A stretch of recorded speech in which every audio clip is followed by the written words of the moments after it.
nos cœurs encore ce matin devant toi, Seigneur.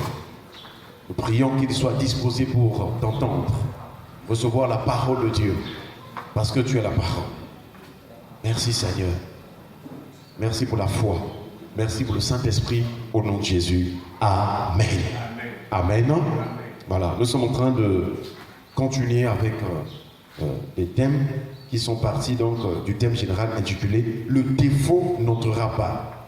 Et à partir donc de ce thème, Dieu nous a conduits sur le livre de Lévitique, chapitre 21, le verset 21. Et précisément, nous sommes encore sur la toute première phrase ou encore la toute première ligne de ce texte. Il est écrit « Tout homme de la race du sacrificateur Aaron qui aura un défaut corporel ne s'approchera point pour offrir à l'Éternel les sacrifices consumés par le feu. » Et nous sommes donc sur la première ligne où il est dit « Tout homme de la race du sacrificateur Aaron ». Est-ce qu'on peut acclamer le Seigneur? Nous avons vu que Aaron, c'était un personnage aussi important de la Bible. Il était sacrificateur. Mieux dire, il était souverain sacrificateur. Donc il était au-dessus, ou bien c'est lui qui dirigeait les autres sacrificateurs. Et en Israël, en ce qui concerne le tabernacle, la personne qui rentrait dans le lieu très saint ou le saint des saints, une fois l'année, c'était le souverain sacrificateur. Et Dieu avait choisi donc une tribu. C'est là où Aaron tire son origine. C'est la tribu de Lévi. Et nous avons dit, nous sommes en train de voir dans ce texte, la Bible déclare tout homme de la race. Donc Dieu appelle même cette tribu, Dieu appelle donc cette tribu sacerdotale une race. Et nous avons vu que la race veut dire aussi la famille. Et cette famille, plus loin, nous allons voir que ça signifiera tout un royaume. Est-ce qu'on peut acclamer le Seigneur? Et déjà, si j'ai bonne mémoire, je crois dans Exode chapitre 19, Dieu avait dit à Israël, je veux vraiment former en Israël un royaume, faire d'Israël un royaume de sacrificateurs.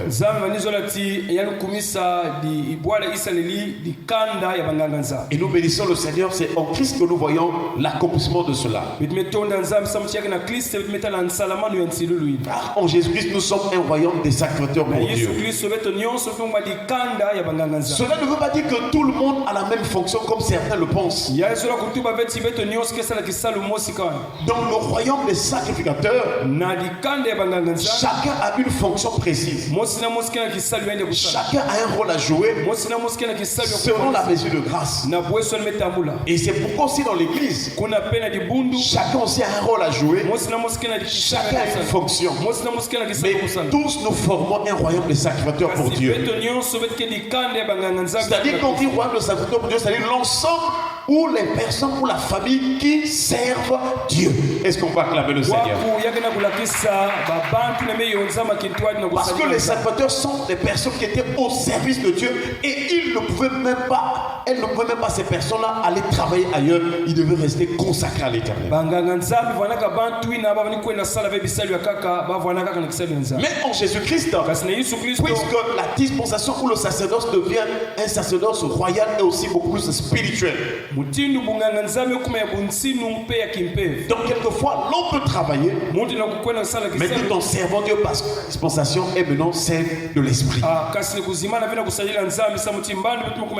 Chers frères et sœurs, et le Seigneur nous a conduit encore de comprendre qu'à partir de l'église primitive, les 12 disciples que Jésus a choisis, Judas s'est suicidé, un autre lui a remplacé. Ensuite, d'autres personnes se sont ajoutées à ce groupe de 12 jusqu'à ce qu'ils ont atteint un nombre d'environ 120. En ce moment-là, le Seigneur leur a fait la promesse promesses. Il devait attendre jusqu'à ce qu'il soit rempli de l'esprit. Et le jour de la Pentecôte, alors ils ont reçu le Saint-Esprit. Ils ont été remplis du Saint-Esprit. Et le Saint-Esprit commençait à les utiliser. L'expression qui sortait d'eux venait du Saint-Esprit. Voilà donc la volonté de Dieu. Nous devons en arriver là. Que ce soit le Saint-Esprit qui parle en nous. Que ce soit le Saint-Esprit qui nous dirige. Chers frères et sœurs, la Bible déclare marcher selon l'Esprit. Et vous n'accomplirez pas les désirs de la chair. Il est aussi écrit que si vous vivez selon la chair, vous mourrez. C'est-à-dire vous irez en enfer. Mais si par le Saint-Esprit, vous faites mourir les actions du corps, vous faites mourir les désirs du corps, vous faites mourir les plaisirs charnels, vous faites mourir les convoitises charnelles, si tu acceptes de souffrir dans ta chair pour obéir à la voix de l'Esprit, sache qu'il dit dans sa parole, vous vivrez. Vivre là, ça veut dire que tu iras au ciel. La vie éternelle sera manifestée en toi. Est-ce qu'on parle avec le Seigneur? Cela veut dire que lorsque nous venons à l'église, nous ne venons pas pour les choses de la chair. Dieu peut nous donner tout ce qu'on aura sur la terre. Mais nous venons beaucoup plus pour les choses du ciel. Et pour aller au ciel là où habite Dieu, comme Dieu est esprit, il faut que nous aussi nous soyons des hommes et des femmes spirituels. Voilà pourquoi dans la Bible on nous enseigne les fruits de l'esprit. Mais c'est tout un processus, c'est tout un travail parce que nous quittions la terre. Nous étions pécheurs, nous étions vraiment animés des convoitises charnelles. Il faut maintenant qu'on quitte, qu'on accepte d'abandonner les plaisirs, les désirs et la mauvaise vie de la chair pour accepter la vie de Dieu. Dieu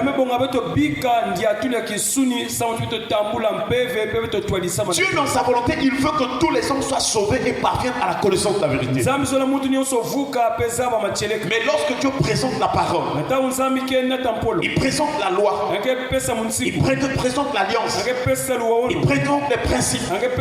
Comment marcher avec Dieu? Je vous assure, certains commencent et abandonnent. Certains aussi persévèrent, mais tout en vivant selon la chair. Non, chers frères et sœurs, la chair ne peut pas cohabiter avec l'esprit. La Bible déclare ce qui est né de la chair est chair. Et ce qui est né de l'esprit est esprit. Est-ce qu'on parle avec le Seigneur? Donc nous voyons que dans le Nouveau Testament, ceux qui ont été remplis de l'esprit, ils ont commencé à travailler pour le Seigneur. C'est l'image aussi d'un sacerdoce, mais qui est basé par l'esprit de Dieu. Et en ce moment-là, ils sont libres de travailler. Surtout que le ministère de l'esprit est permanent. En tout temps, en tout lieu, à n'importe quelle occasion, l'esprit de Dieu peut te conduire à agir pour la gloire de Dieu. Voilà pourquoi que tu sois à la maison ou je ne sais pas où, tu peux vivre avec des gens. Tu peux vivre avec des gens, mais à l'intérieur de ton cœur, tu dois vivre selon la foi pour écouter Dieu. Parce que Dieu est là pour nous conduire. Il est le berger de nos âmes. C'est lui qui doit nous dire, voici ce que tu dois faire. Regarde la voie que tu dois prendre. Chers frères et sœurs, jusqu'à ce que, chers frères et sœurs, Dieu nous a conduits jusqu'à un merveilleux texte biblique. Et ce texte-là, c'est ce que nous avons lu hier le matin. Et aussi dans la soirée. Nous sommes dans Actes chapitre 11 verset 23. Là nous voyons l'expansion de la parole des églises qui est en train d'être implantée. Et même ceux qui n'étaient pas d'Israël commençaient à recevoir la parole de Dieu. Déjà dans Acte 10 avec Corneille, nous voyons combien les païens ont reçu la parole et aussi le Saint-Esprit. Est-ce qu'on parle avec le Seigneur? Après Corneille et ceux qui l'avaient invité, la parole s'est propagée jusqu'aux Grecs. Chers frères et sœurs, donc nous voyons que dans ce texte, il est écrit, lorsqu'il fut arrivé et qu'il eut vu la grâce de Dieu, qu'il il a dit ils sont réjouis et il les exhorta tous à rester d'un cœur ferme attaché au Seigneur. Nous voyons donc Barnabas qui est allé vers ceux qui avaient reçu le Seigneur, ceux qui se rassemblaient pour la gloire de Jésus. Comme ce matin nous sommes rassemblés, chers frères et sœurs, quand Barnabas arrive là-bas, première chose qu'il remarque, la grâce de Dieu. Est-ce qu'on va acclamer le Seigneur? Et ça nous a conduit à comprendre que là où il y a la famille de Dieu, là où il y a les sacrificateurs, là où il y a les enfants de Dieu, il y a des signes caractéristiques qui prouvent que ce milieu, cet endroit, ce sont les enfants de Dieu ou la famille de Dieu. Et c'est là où hier tu nous as conduit encore à beaucoup de choses. Donc parmi les signes caractéristiques des enfants de Dieu ou la famille de Dieu ou des sacrificateurs ou du royaume des sacrificateurs pour dire,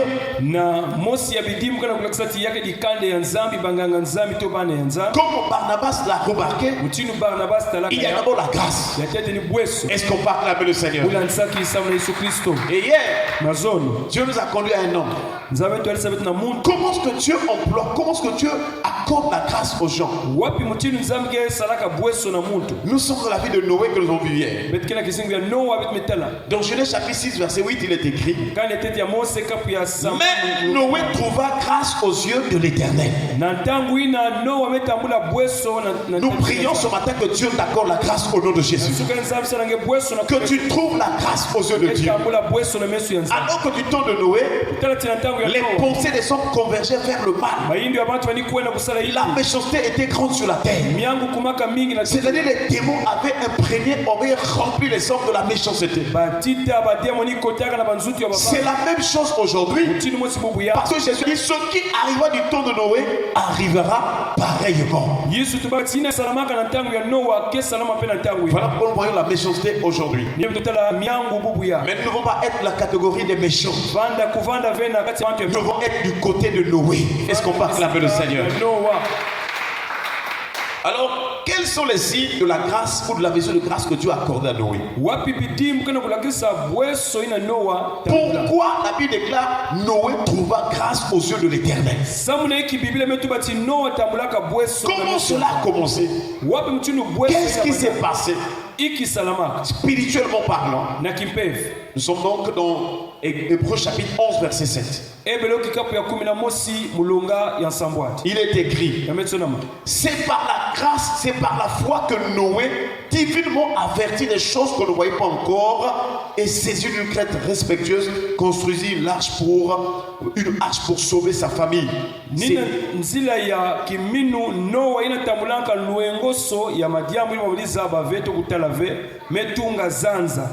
C'est par elle qu'il condamna le monde et devint héritier de la justice qui s'obtient par la foi. Donc,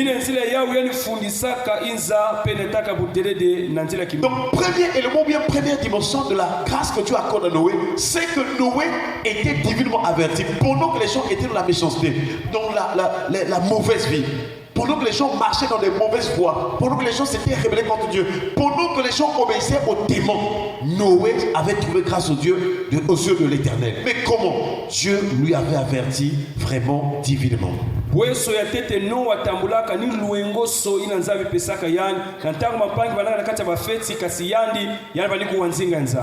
donc était à l'écoute de la voix de Dieu. Voilà l'attitude qu'on doit avoir aujourd'hui. Pendant que beaucoup de gens, beaucoup de peuples dans ce monde vont un peu partout dans la rébellion contre Dieu, dans le péché, vers le séjour des morts, nous devons être de la catégorie de Noé qui sont intègres et qui sont attachés au Seigneur. Est-ce qu'on parle avec le Seigneur? Et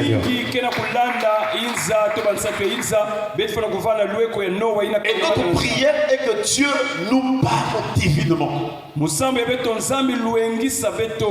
été averti divinement. Que signifie divinement? C'est-à-dire d'une manière divine. C'est-à-dire par révélation. C'est quelque chose qui vient de Dieu. Et nous savons que la révélation c'est un mystère. La révélation faire révéler ce qui était secret ou caché. Mais généralement, la révélation nous apporte la vérité. Est-ce qu'on peut acclamer le Seigneur? La révélation, c'est donc un mystère caché, mais qui sort, que Dieu révèle pour que les gens soient éclaircis ou éclairés.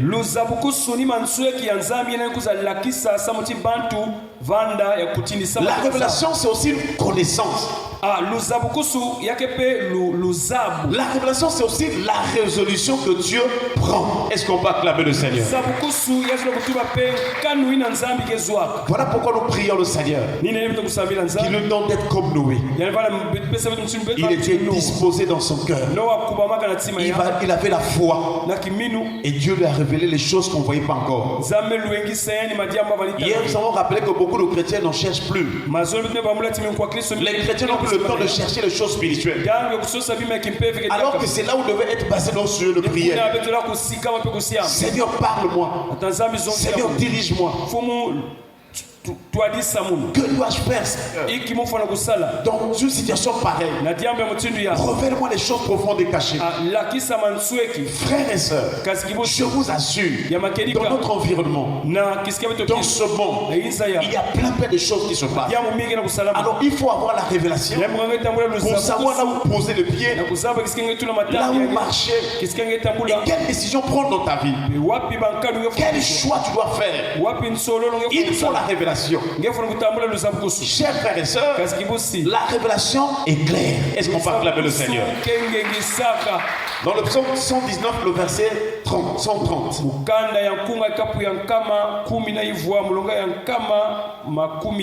Il est écrit: la révélation de tes paroles est claire.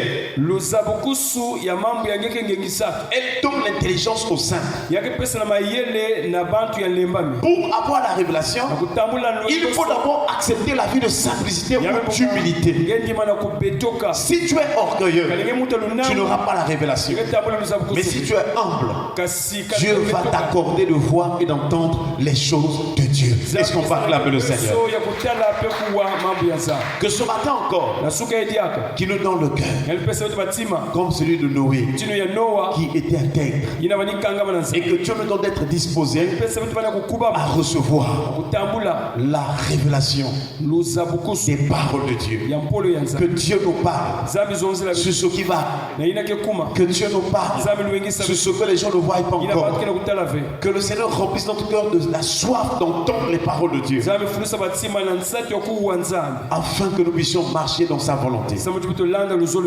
Que le Seigneur bénisse sa parole, que sa parole soit esprit et vie en nous, et que Dieu nous fasse trouver grâce à ses yeux comme il en a fait pour Noé. Baissons les têtes dans la prière. Nous remercions le Seigneur pour sa parole et nous voulons prier le Seigneur au nom de Jésus. Te rendons grâce, Seigneur. Merci pour ta parole ce matin que tu nous as donné, Seigneur. Merci, Seigneur, parce que tu nous as donné d'être comme Noé, qui a reçu la révélation. S'il te plaît, Seigneur, dans ce monde des impies, dans ce monde, dans cette génération perverse, s'il te plaît, Seigneur, donne-nous d'avoir la révélation, Seigneur.